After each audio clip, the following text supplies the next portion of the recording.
আসসালামু আলাইকুম, কেমন আছেন সবাই? আশা করি সবাই ভালো আছেন। বর্তমানে আমি আছি খুবই চমৎকার একটি গ্রামে। গ্রামটির নাম হচ্ছে পদ্মাপুর। আর এখন আমি আছি পদ্মাপুরে বড় বৃক্ষতলা অর্থাৎ বটতলা। আর এই বটতলা থেকেই আজকে আমি আপনাদের এই পদ্মাপুরের অপরূপ প্রাকৃতিক সৌন্দর্য শেয়ার করবো পাখি চোখে। তো চলুন এই পদ্মাপুরের সৌন্দর্য উপভোগ করা যাক।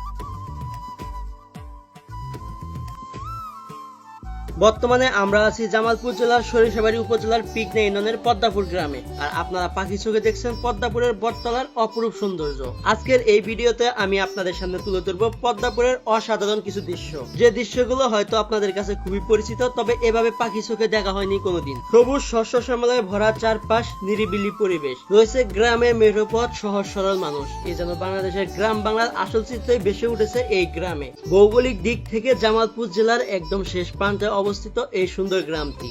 পদ্মাপুরের পূর্ব পাশে রয়েছে ভাদাই গ্রাম, যে গ্রামটি টাঙ্গাইল জেলার অন্তর্ভুক্ত। চমৎকার এই পদ্মাপুরের দক্ষিণ পাশে অবস্থিত বৈরাগীর দও। লোকমুখে শোনা যায় একটি সময় এখানে বৈরাগীর আখড়া ছিল, যেখান থেকে এই দওটির নামকরণ করা হয় বৈরাগীর দও। চমৎকার এই গ্রাম পদ্মাপুরের নামকরণের পিছনেও রয়েছে সুন্দর একটি ইতিহাস। গ্রামটির পূর্ব পাশে অবস্থিত পদ্মবিলের নাম অনুসারে এই গ্রামটির নামকরণ করা হয় পদ্মপুর। সবুজে ঘেরা সুন্দর এই গ্রামটি তার অপরূপ সৌন্দর্যের জন্য সকলের কাছে প্রিয়।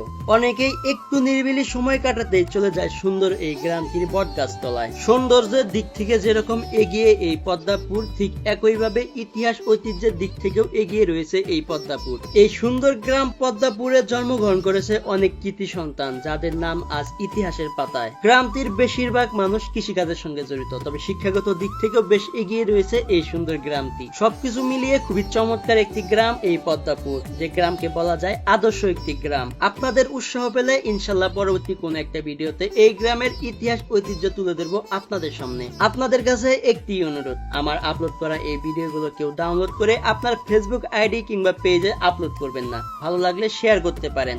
আর আজকের এই ভিডিওটি কেমন হয়েছে সেটা অবশ্যই কমেন্টে জানাবেন। সবাই ভালো থাকবেন, সুস্থ থাকবেন। আপনাদের সঙ্গে দেখা হবে পরবর্তী কোন একটা গ্রামের ভিডিও নিয়ে। আসসালামু আলাইকুম।